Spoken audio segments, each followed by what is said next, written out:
my channel. This is Goddess of Light Magee. Stick around. I have great videos coming up just for you.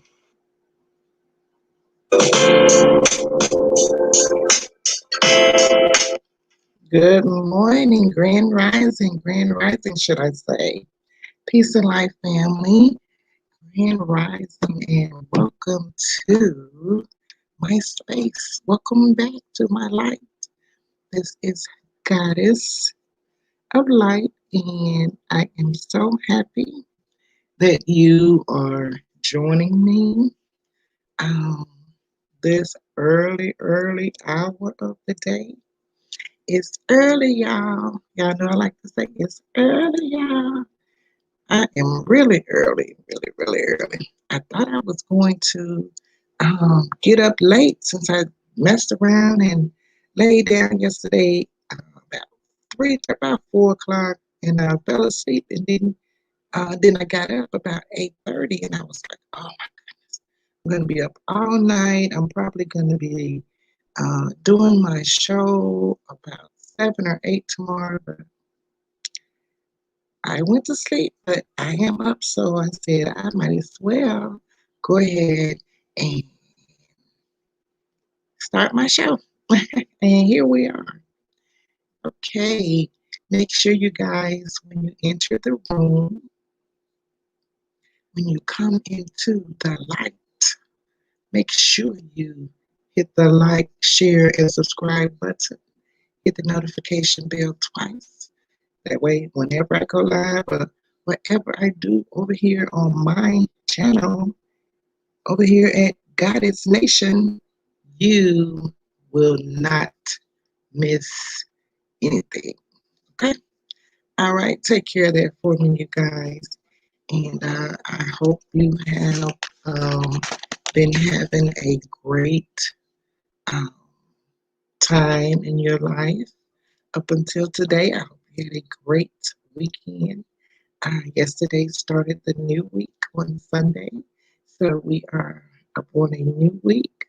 We are approaching um, harvest time. We are approaching fall, the season of fall. This is September, which is harvest. Okay? It is time for your harvest.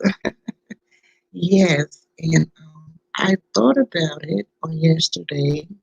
I said, what am I going to discuss on Monday? I know I'm supposed to be getting back to our book since my internet is working better now. We are going to start our book series back where we left off. That's the game of life and how to play it. Um,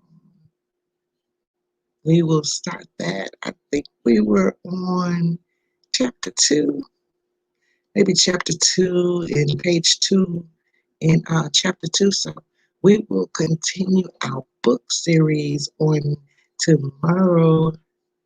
Uh, I don't know what time, whatever time I get up, that's what time I do my coffee and do my little bathroom rituals. And yeah, we'll finish, we'll start on our excuse me, we will continue our book series on tomorrow.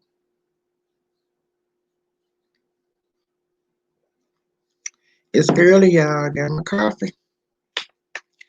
I got my water. I got my coffee.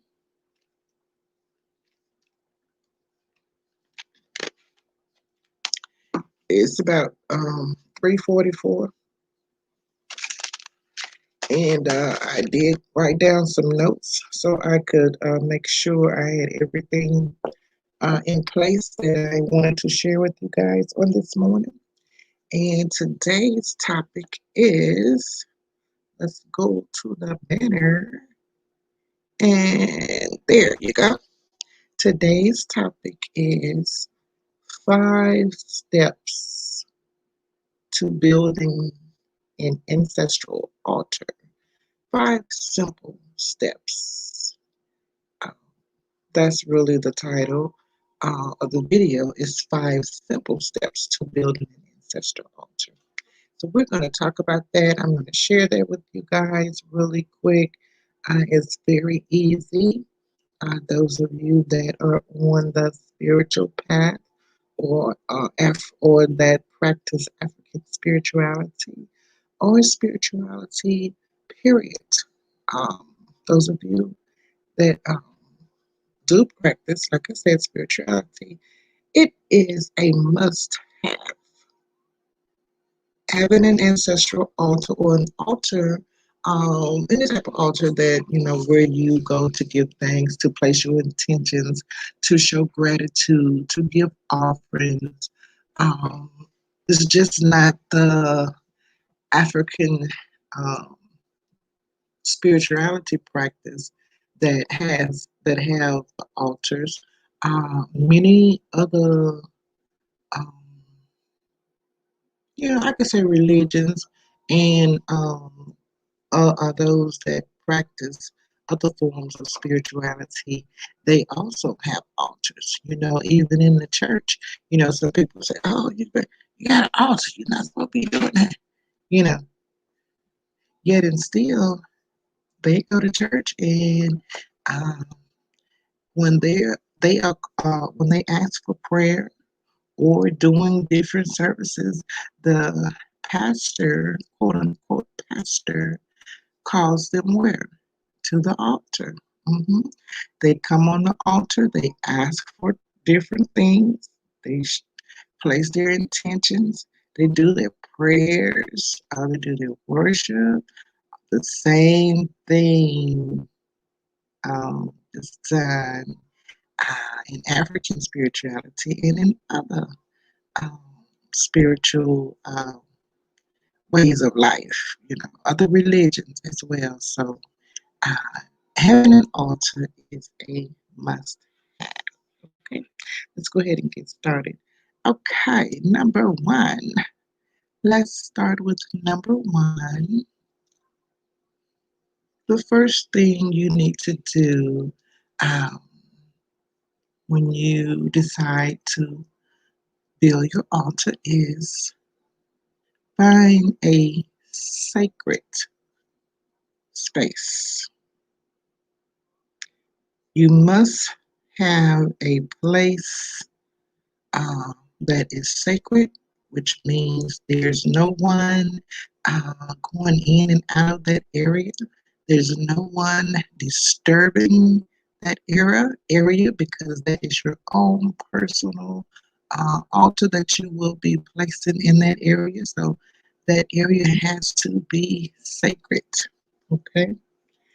And along with the area being sacred, um, you want to make sure the area is clean. Okay. You might want to get you some Florida, Florida water, and a clean white cloth. And wherever you're placing your altar, whatever you're placing it on, some people even I have heard of people uh, building their altar and placing it inside their drawers. Okay, pull the drawer open, and there's your altar. That's sacred. No one has any business going through your drawers. Um, Also, your bedroom, that's sacred. And wherever you place the altar, wherever you place it, make sure that space is clean, okay? And clean it with Florida water or just some clear water, just clean the area, okay? All right, we got that sacred space. We're moving on to number two.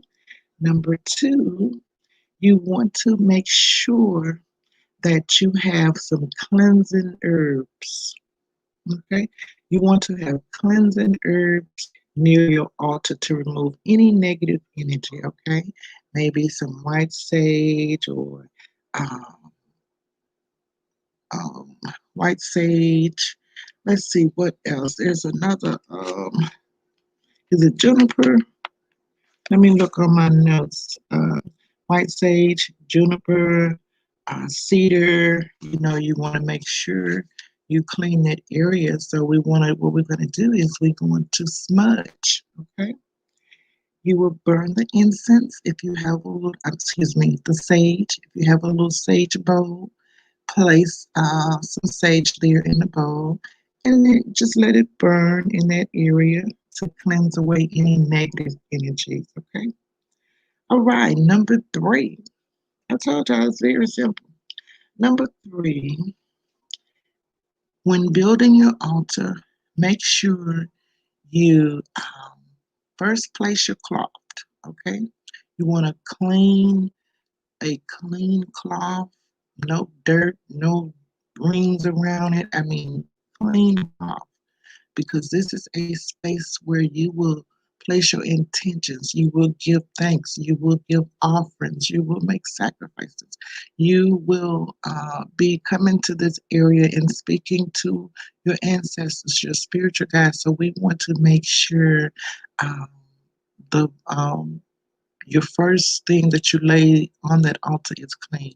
So I would suggest a white cloth, no dark black cloths, anything like that. We don't want to do that. White cloths are used, yellow. Um, I do yellow for Oshun. You can do purple for royalty. Just no black or dark brown or anything like that. You may also use um, a cloth that is of African fabric. There might be a little black in that fabric, but it's all there together, so it really is it's okay.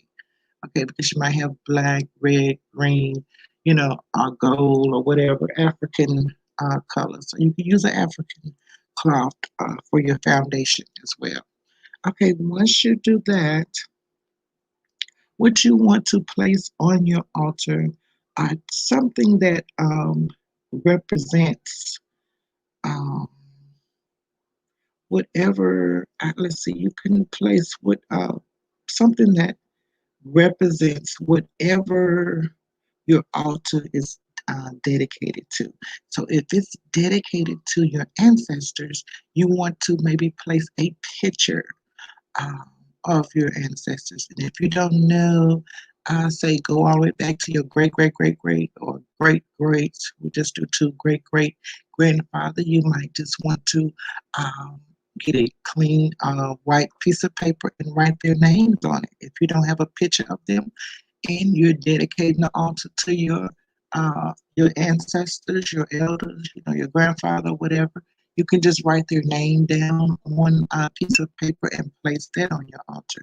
But if you do have a picture, you can place the picture on the altar. And you also want to have something on there that they like. Okay, so if it was your mother, your father, or someone else close to you, might your grandfather or grandmother, you would probably know the things that they like. They might have liked bananas or whatever. Whatever they like, you want to place it there because you will be calling on them. This space is dedicated to them. So place something on there that they like. They like money, place money. If they like the black and miles, put the black and miles on there. Whatever they like, place it there. If you're dedicating this altar to one of the wishes for Oshun, you can use a jar of honey, perfume, or Oshun, or you can place water. Oshun is the Orisha. She likes, she's represented by water. She likes sweet things, honey, good things that smell good, perfumes, and stuff like that. Um, Also, you would want to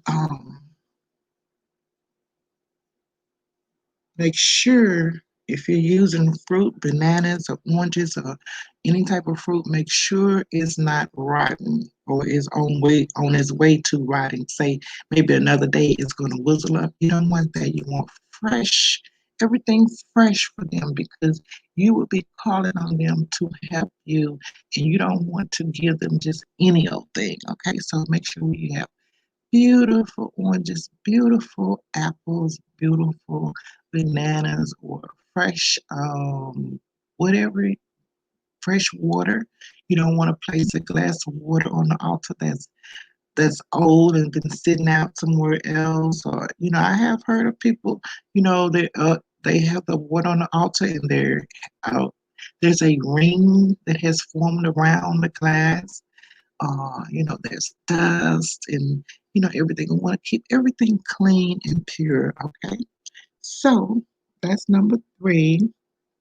Number four is pretty much number three. Pretty much. Let's see. Number four is pretty much some of the things that I mentioned in number three, because number four is going to be your offering. Like I said, something they like money. You can place dollar bills or coins or water or tea, soda, whatever they like. You're just going to place it there. Some might have like liquor or sneakers, candy bar, whatever they like. It's the same. It's number four will be your offering. So just place something there that they like. Okay, number five, which is our last step, make sure you have something on that altar that represents the elements.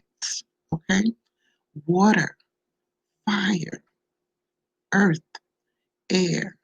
We want to make sure we have the elements, the forces of nature on that altar. That is very, very important. Okay. All right. For fire, you can use a candle. Of course, white candles. We don't want any black candles, and we don't want that on the altar.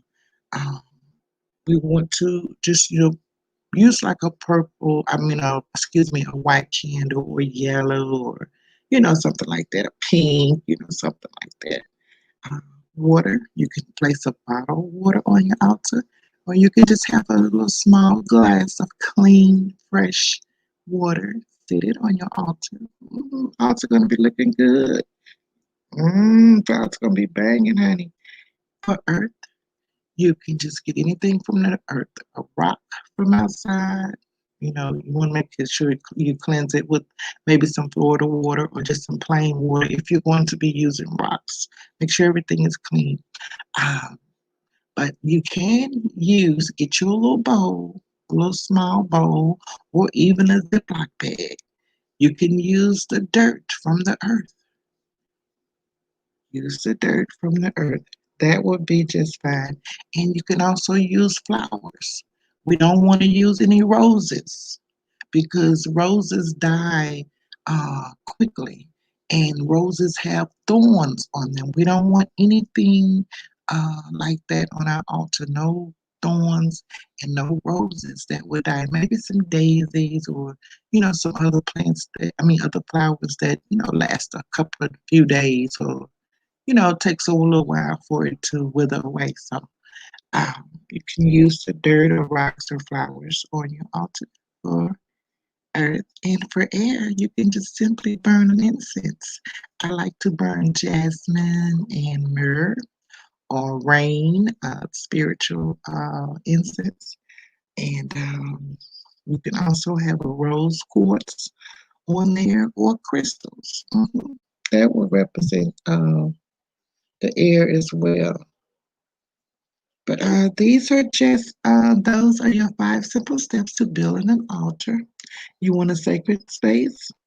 You want to clean your area with herbs, sage. You want to smudge the area. Okay. And number three, you want something that represents them, a picture or their names written down, and have something that they like as well. Number three, number four kind of goes together. Number four is an offering. Like I said, place something on there that they like. You want to place these things on here because you are thanking them. So you're giving them an offering and thanking them for helping you to help you with your desires or whatever. And we're also going to end it with number 5 is the elements. Okay. Earth, air, water, and fire. And you have built your altar that quick. And whatever else you desire along the way, this is just the beginning. You might want to, excuse me 1 second, hold on.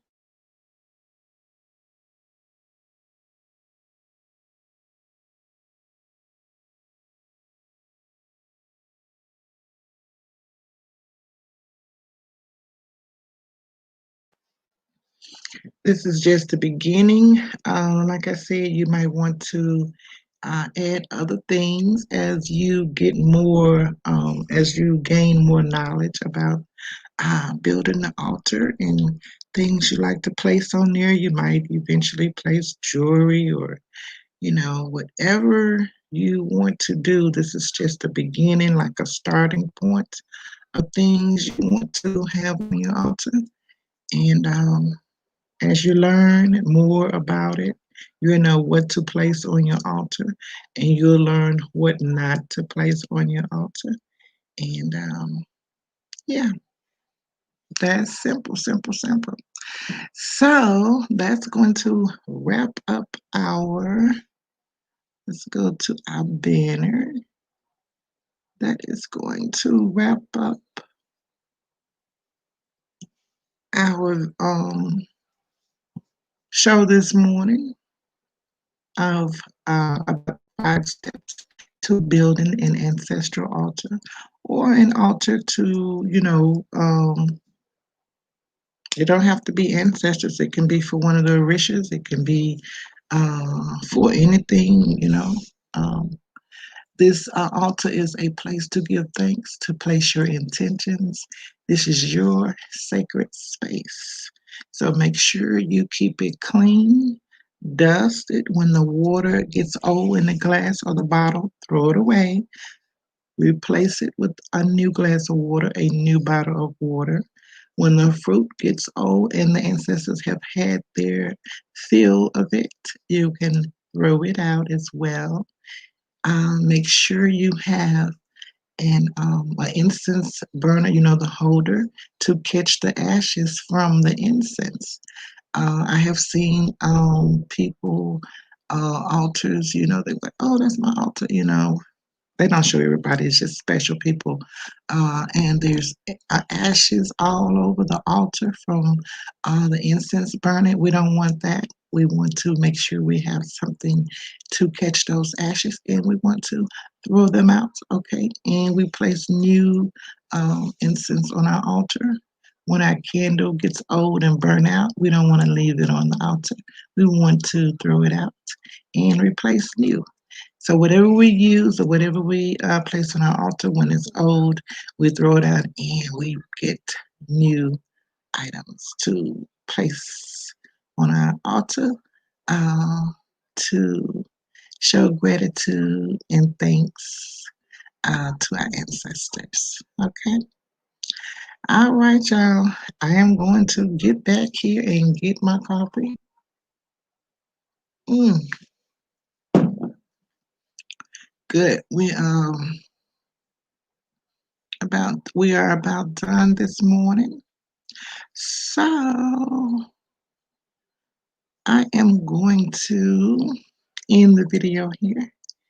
And I hope you guys have a wonderful, prosperous, healing, fantastic day. Don't forget to like, share, and subscribe to my channel. Hit the notification bell twice.